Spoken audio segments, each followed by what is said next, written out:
Oi! Hoje é dia de Jaque EJS4, o 100% elétrico da Jaque no SUV, né? Uma nova fase da Jaque Motors com a parceria da Volkswagen, que traz um refinamento maior em carroceria, em suspensão. Ao andar, dirigir com o carro, eu percebo que tem muito toque aí da marca alemã. É interessantíssimo isso, é um Uno novo. O custo hoje do JS4 está em R$240 mil na data de hoje, gravando o carro. Então é um carro, é um SUV que não é barato de jeito nenhum. E aí você tem a questão do carro elétrico, que isso serve para qualquer situação, qualquer carro elétrico. Para você ter uma adaptação na sua casa, pode ser uma tomada 220 normal? Pode. Com aterramento? Pode, mas leva um tempo para carregar. Então você deveria ter essa estrutura pronta e deixar o carro carregando na madrugada. Caso contrário, você poderia ter uma estrutura de carregamento rápido, que só essa parte de adaptação custaria R$14 mil aproximadamente da própria Jaque Motors, e você tem que fazer adaptação na sua residência. O Wallbox, que é para um carregamento lento, normal, né, que você deixaria mais tempo ali, custa na casa dos R$8 mil e fora que você vai gastar ali na sua base. Então, é um carro 100% elétrico? Requer sim uma infraestrutura residencial. E eu explico por quê. Porque se você for depender de carregamentos onde shoppings ou garagens que tem esse tipo de serviço, primeiro que normalmente não é carregamento rápido. Segundo, se for carregamento rápido, está sempre ocupado. Eu fiz um vídeo para vocês com um carro elétrico que eu testei aí. Aliás, vários vídeos com várias situações de carros elétricos, 100% elétrico ou híbrido, procurando um carregador. Teve uma situação que foi numa rede de supermercados, o carro não carregou nada porque, óbvio, o mercado não vai ficar pagando a energia do seu carro elétrico. Foi bonitinho no começo, mas hoje não é mais interessante. Alguns shopping centers que tinham essas vagas com carregamento super rápido e super eficiente já tiraram. Alguns edifícios comerciais que têm esse tipo de infraestrutura está cobrando para você carregar. Então, sim, você precisa ter na sua residência uma estrutura bem bacana para carregar o seu carro 100% elétrico. E se você tiver um carro híbrido, você pode ter ou não ter essa estrutura e tentar carregar dessa forma que eu falei para vocês, que é quase uma aventura, né, gente? Então, de fato, esse novo mundo, universo de energia que você vem elétrica, né, dessa questão dos carros eletrificados, você precisa de uma infraestrutura mínima na sua residência. Vamos ao que interessa do Jaque. Ele tem capacidade de percorrer 420 quilômetros com a carga total da bateria. Lembrando que são 50 módulos individuais que você pode fazer a substituição da unidade do módulo. Tem 5 anos de garantia, sendo que quando você precisar trocar, você troca o módulo. O módulo, a montadora, a fabricante, diz que em torno de R$2.500 para você fazer essa substituição. Se você for fazer 50, né, faz o cálculo aí rápido. Na casa dos 150 mil reais para trocar todas as baterias. É um carro que, quando fica antigo, qualquer carro elétrico vai dar um trabalho na manutenção, isso é natural. Mas o que impressiona do Jaque JS4 é o acabamento e o visual. Olha que traseira lindíssima. E há quem vai dizer que, tirando essa garrinha na lateral aqui, vai parecer um Porsche, né? Que fica muito a linha da parceira, né, alemã aí, que tem no portfólio a Porsche como uma das marcas. Olha que bacana a frente. Todo o farol é em LED, então o acabamento, os faróis, os detalhes, né? Ele tá moderno, é um carro que ganhou, ao meu ver, muito em design. Eu brinco com vocês que eu falo que ou é bonito ou é feio, não tem essa coisa de mais ou menos, né? Esse carro é um carro muito bonito. Aqui fica todo o conjunto ótico, olha que bonito, que cuidado, né? O desenho do BRL. Então, acho que nota 10 aí pro design do JS4.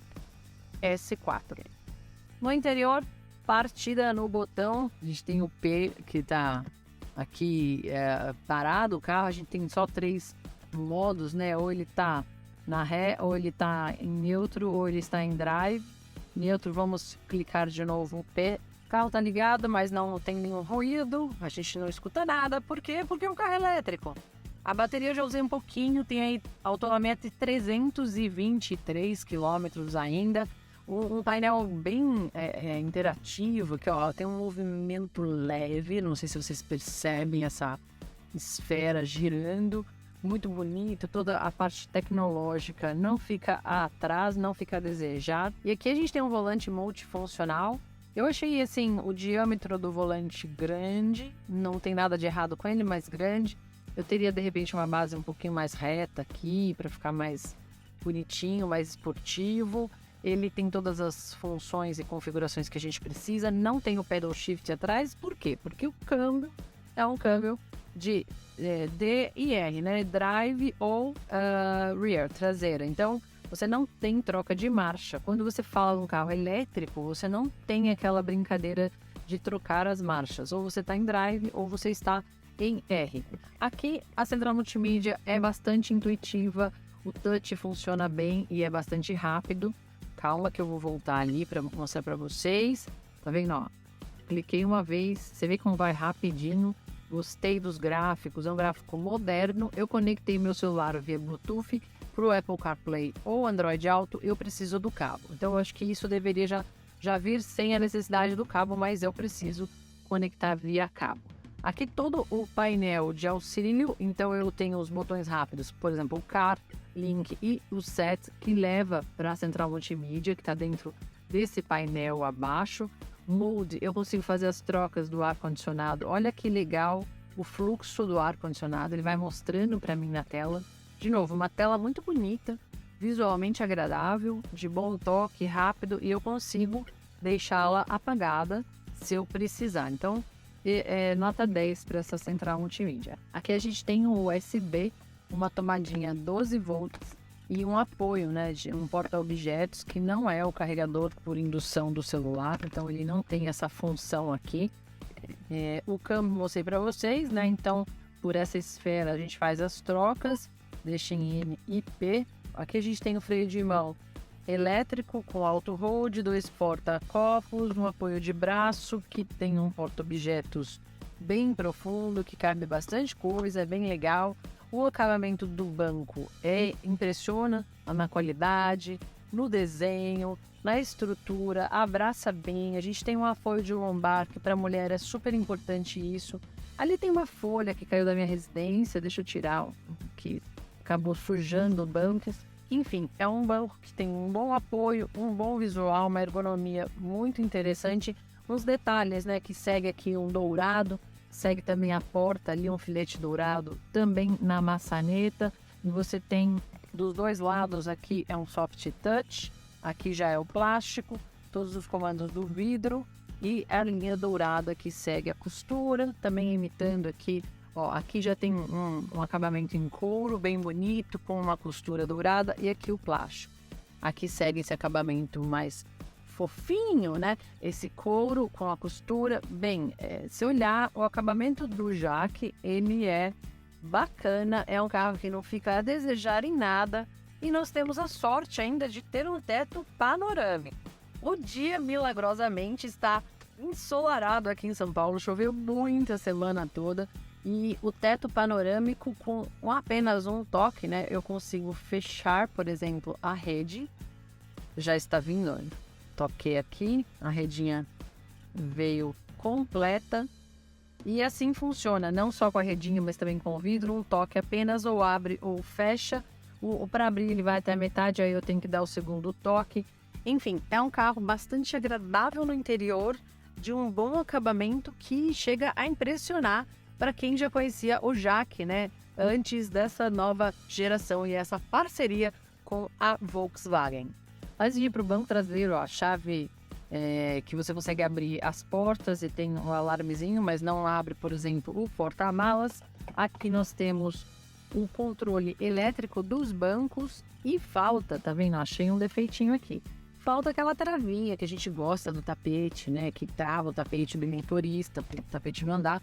Óbvio que tem uma ranhura, algo para segurar um pouquinho mais no chão, mas não acho o suficiente. Acho que a trava faz sim toda a diferença. E no banco do passageiro, aí você precisa usar as mãos para correr, porque o trilho ele não tem o sistema elétrico de ajuste do banco. Para entrar e sair do jaque é tranquilo, a minha cabeça passa bem, tem bastante espaço do meu joelho com relação ao banco dianteiro, eu tenho 1,73 m. O carro privilegia quem vai nas pontas, porque tem sim uma ergonomia do banco lateral aqui que favorece os dois ocupantes do banco traseiro nas pontas. Já ao meio, quando você olha, tem um relevo e também um apoio de braço que acaba saltando um pouquinho para quem fica sentado aqui. Outro ponto a gente não tem praticamente uma altura, né, que nem aqueles túneis que passam aqui dos carros. Você tem uns 4 dedos de altura, mas ele é praticamente não é plano, mas ele cabe bem no pé, tá vendo que interessante? Nós temos 2 USBs, eles são protegidos por uma tampinha para não entrar sujeira, acho isso bem bacana, pena que não dura com criança, né? As crianças até arrancam ou puxam com muita força. Enfim, a saída do ar-condicionado, 2 saídas, achei bem bacana. Esse console ele não invade tanto a parte de trás e privilegia sim as pernas dos ocupantes do banco traseiro. E eu não gosto que tem aqui, ó, esse cinto de segurança pendurado, ele sempre fica desse jeito. As pessoas soltam, não prendem direito. Para você prender, você tem que colocar o cinto travadinho ali na estrutura para ele, ó, tá vendo? Deixa eu usar as 2 mãos para encaixar, para mostrar para vocês. Senão fica ruim, fica feio, fica solto. E esse eu não tô conseguindo. Então, e esse é o ponto, tá vendo? Vai ficar solto aqui porque eu não me entendi com ele. Ai, foi agora? Não sei se foi completamente, mas tá vendo? Não fica uma coisa muito harmônica. O porta-alas conta com 520 litros. Opa, eu preciso encontrar o botão. E tem um acabamento bastante generoso. A gente tem uma iluminação interna. Aqui vocês notem que estão os cabos, né? Tanto para carga rápida quanto residencial. Mais abaixo a gente tem um espaço que sobra, que seria para pôr esses cabos, mas é um espaço a mais também para o compartimento do porta-malas. Eu achei bem generoso mesmo o tamanho dele. Não é um carro que não tem nada ali embaixo do capô. Tem um monte de cabo, um monte de estrutura. A parte da estrutura elétrica, né? Que gera essa energia toda. De fato, é um negócio bastante interessante. Quando os fabricantes falam, inclusive, que o custo de manutenção é baixo, a ventoinha acabou de ligar. Quando o custo de manutenção é baixo, eu fico me perguntando, e esse tanto de cabo, esse tanto de negócio que tem aqui? Não tem manutenção? Tem, vai ter uma manutenção muito provavelmente mais longa, né, a longo prazo do que uma manutenção de um carro a combustão, que você precisa trocar o óleo, o filtro, com mais regularidade. Não é o caso aqui, você teria uma manutenção diferente, né, em tempos diferentes, mas existe toda uma estrutura que tem que ter um cuidado, que a gente vai descobrir isso ao longo do tempo, com o uso. Não é agora que eu consigo afirmar para vocês, mas eu achei bem interessante. Outra coisa, o fator de um carro elétrico, que a gente tem que lembrar que a velocidade final desse carro é 150 km por hora. Então, os mais abusadinhos e mais rapidinhos aí que querem um carro que de final chegue a 170, 200 km por hora, lógico que a gente considerando usar em autódromo, né? Porque não é um carro que você vai poder nem 150 km por hora, você pode usar no Brasil, que o limite máximo de uma rodovia aqui é 120 km por hora. Então, a máxima desse veículo é 150. A velocidade final de carro elétrico, todos os carros elétricos, é menor com relação ao carro a combustão. Aqui não tem o tanque de combustível, lugar para colocar o cabo de 32 amperes e aqui de 160 amperes. Então, esse seria para carga rápida e esse seria para uma carga mais lenta. Na prática, um carro elétrico nada difere de um carro a combustão, a não ser pelo on e off, né? Quando você dá pé no acelerador, o carro entrega toda a potência, todo o torque, tá? disponível. E outra coisa, esse carro, né, e assim como alguns carros elétricos, ao tirar o pé do acelerador, ele existe um modo regeneração da bateria. Tem situações que carros elétricos têm moduladores, né, do modo de condução, para que você tenha uma sensação de um carro a combustão na rolagem mais tranquila, um carro menos preso. O que acontece no jaque? Eu não tenho uma sensação de que o carro está preso quando eu tiro o pé do acelerador. Ele tem sim a regeneração da bateria, mas ele não fica preso totalmente quando você de fato não mais acelera. Então é interessante isso, né? Ele parece um carro de fato a combustão. Ele conta, por exemplo, com piloto automático, mas não tem tecnologias mais avançadas como o ACC, o Active Cruise Control. Não tem também recursos de leitura de faixa. Ele poderia ter um pouquinho mais de recursos tecnológicos, né, ao meu ver. Ele tem uma câmera 360 e uma câmera também que mostra quando eu dou seta para a direita e seta para a esquerda. Vou mostrar aqui, veio a seta para a esquerda agora. Ele mostra também a esquerda. Normalmente, carro que vem com esse recurso vem apenas para o lado direito, que é onde o campo de visão do motorista é menor. Que ele, no jaque JS4, ele tem esse recurso na lateral esquerda. Então tem uma câmera na esquerda que mostra essa visão do campo cego, que é muito interessante, principalmente em São Paulo. Tem muita moto circulando em alta velocidade por tudo que é canto do carro, né? Uma coisa que vocês não conseguem ver nesse momento é o tanto de buraco na rua que eu estou dirigindo o jaque. De fato tem muito buraco, em São Paulo choveu muito. É incrível o acerto de suspensão desse carro, ele é muito bom, ele é muito gostoso, não fica aquele carro extremamente duro ou pesado, ele tem quase 2 toneladas, tem em torno de 1.800 quilos mais ou menos, e isso requer uma suspensão melhor. E a gente percebe que, primeiro, o carro tem um deslocamento leve, e tem uma suspensão bem calibrada. Então ele não sofre em grandes centros como São Paulo e também desloca com muita facilidade, mesmo tendo apenas 150 cavalos. Ele não parece que tem só isso e também não parece que pesa quase 2 toneladas. Ó, pé no fundo. Essa é a parte mais engraçada, né? Eu cantei pneu, colocando o pé no fundo e acelerando tudo aqui. Sem intenção, não foi intenção. Muito legal, muito legal. Olha o que é esperto desse jaque. Pé no fundo, o carro sai cantando o pneu. É impressionante o que é o on e off desse carro. Especialmente com esses 33 kg força-metro de torque. Ele faz de 0 a 100 em 7,5 segundos. Então é um carro extremamente ágil, rápido. A direção é uma direção confortável, ela não chega a ser extremamente direta, mas ela tende a atender, né? Tende a atender é ótimo, mas ela vai privilegiar quem de fato precisa de carro para grandes centros como São Paulo e não a esportividade. Mas ele parece bem esportivo no acelerador, hein? Uau! Impressionante. Eu vou fazer de novo. Muito legal, né? Olha a estabilidade que tem. A estrutura toda desse carro. Gente, de verdade, eu não esperava por isso, tá? Agora é um momento que eu estou de queixo caído, porque eu não tinha dirigido o carro assim ainda. Eu andei com ele no trânsito, não tinha dado uma acelerada. Foi acelerada gravando, então foi realmente impressionada. Não esperava isso tudo, não esperava essa performance, essa suspensão, esse equilíbrio de carroceria. Tá de parabéns, viu? Parabéns mesmo.